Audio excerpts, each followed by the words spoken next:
On today's program, we visit Cleveland, Ohio to learn how one pastor is touching lives using Christ's method. And we talk to Dr. Rick McEdward, director of our Global Mission Centers.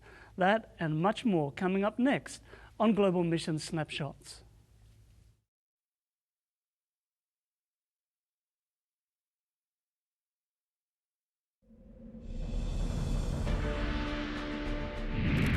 Just before he went up to heaven, Jesus gave us a command. He gave us a mission. Jesus said, "Go. Go unto all the world, telling them of His love." This is our mission. This is our global mission.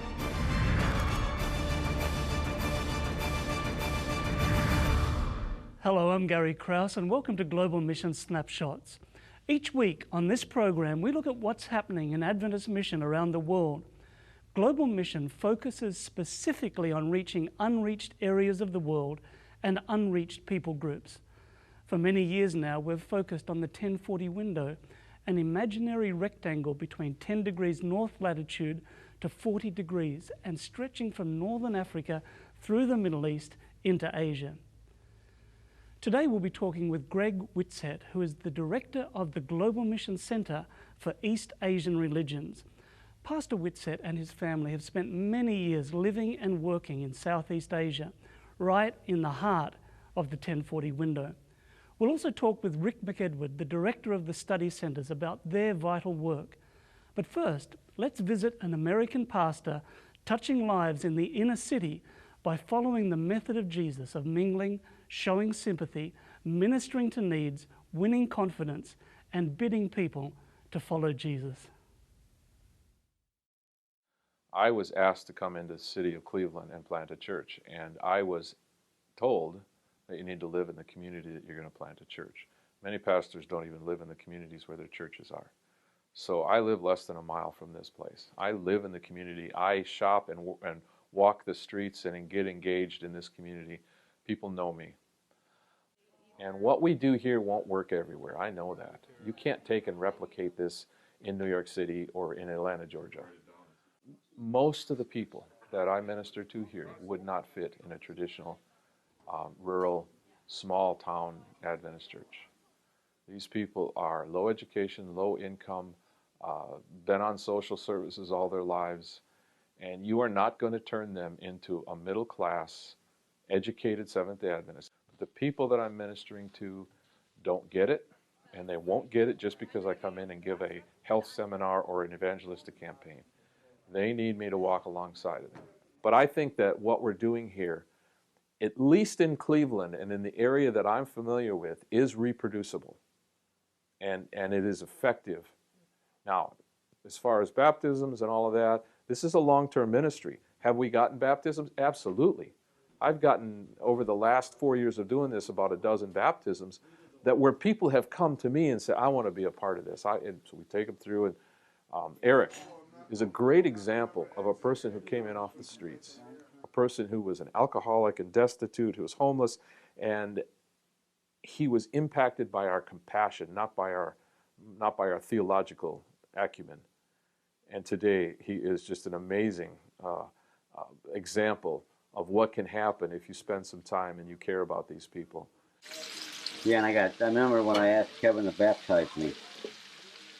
It was, I don't know, it's just when first time I shook Kevin's hand, it was, there was just something there. There was just something about this place that kept wanting me to come back.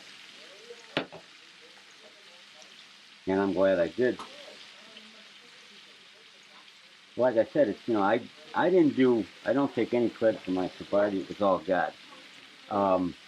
Wasn't me letting God in and doing for me what I can't do for myself, I wouldn't be sober today. I was in church one day during the week working on some things, and I noticed, it was in the winter, there were some people out front at the bus stop. And I asked them if they wanted to come in for a hot drink and a pastry, because I had some leftover pastries.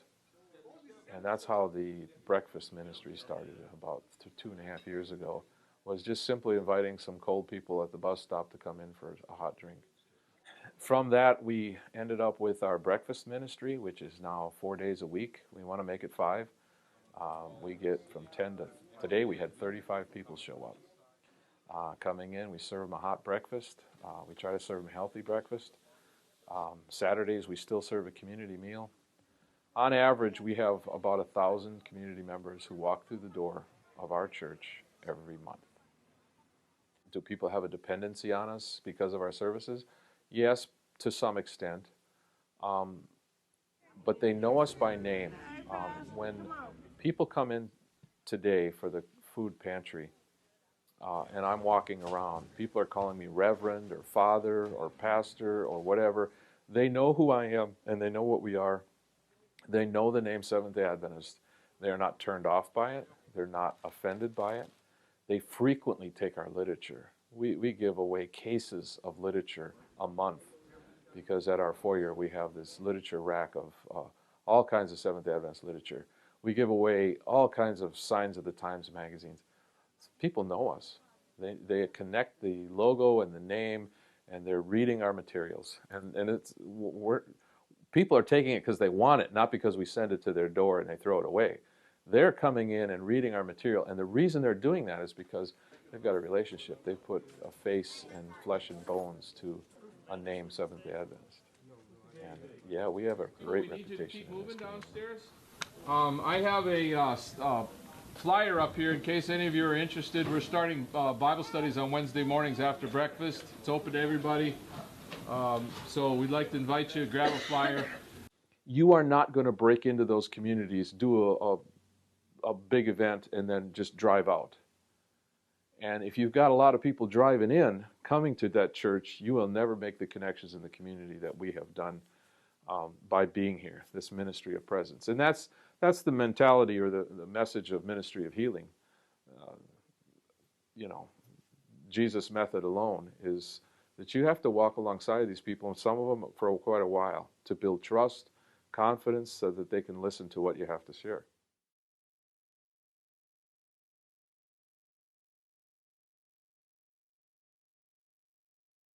In 2007, the world's demographic center of gravity changed.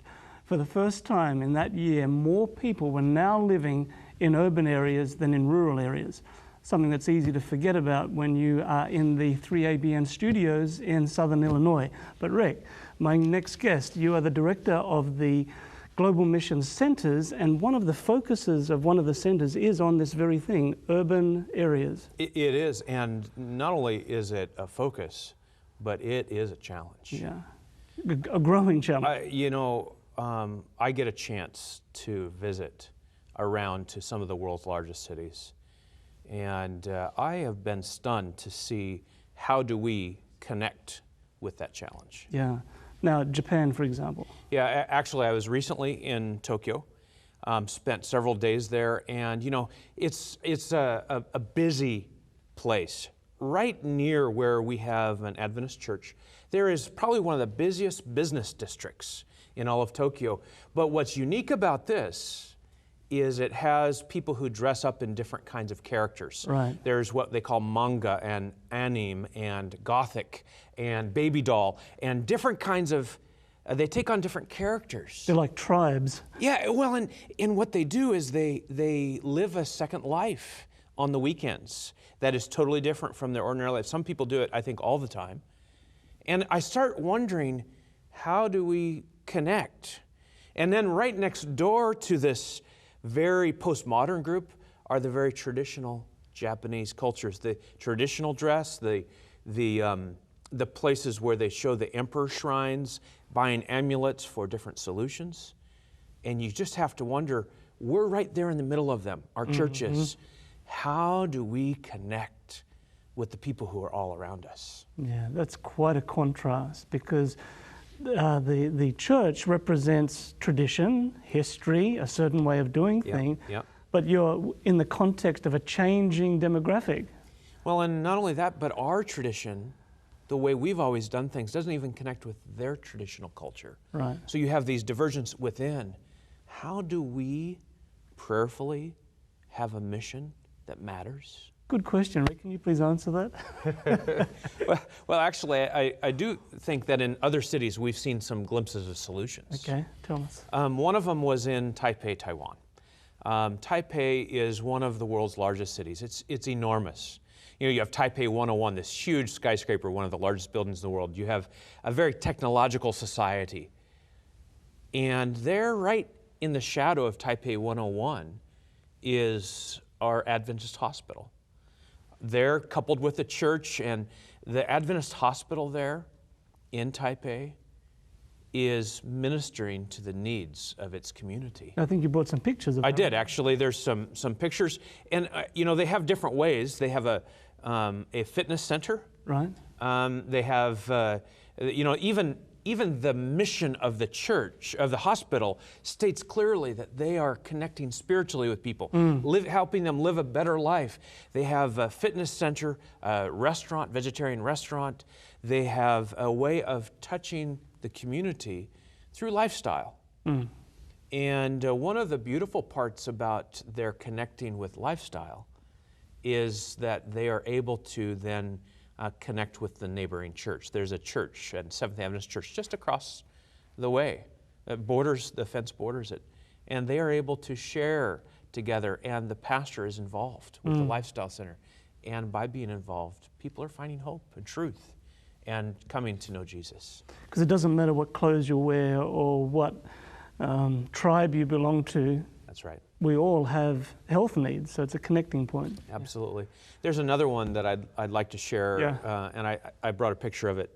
I was in Bucharest, Romania, a few months back, and they're really close to a very large church.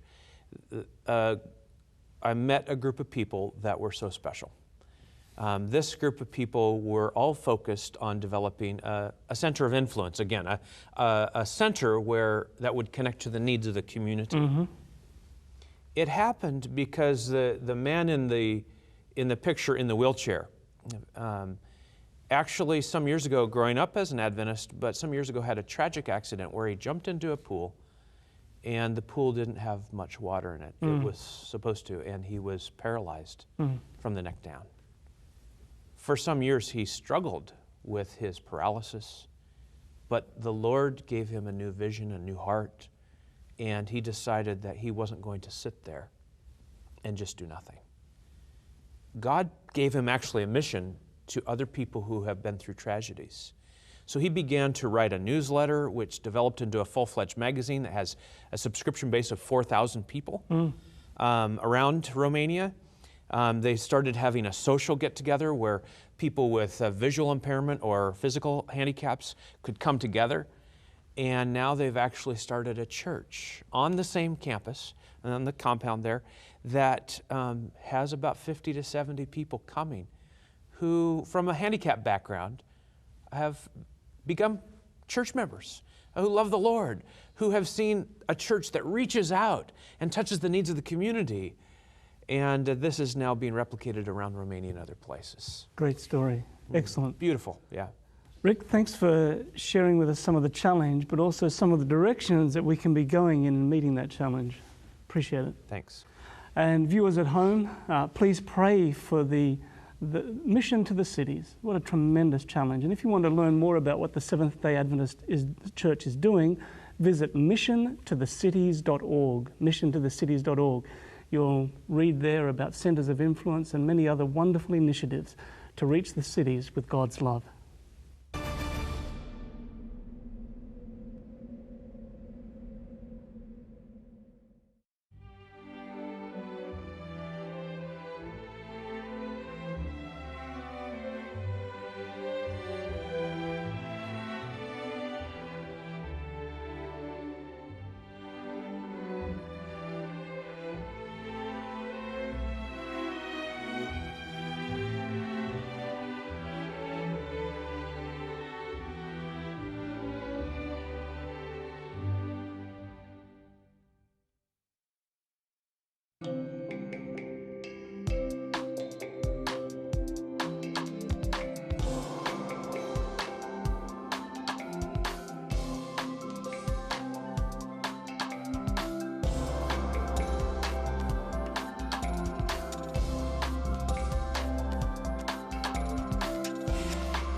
The Office of Global Mission is involved in many different aspects of ministry, all connected with church planting in new areas among new people groups.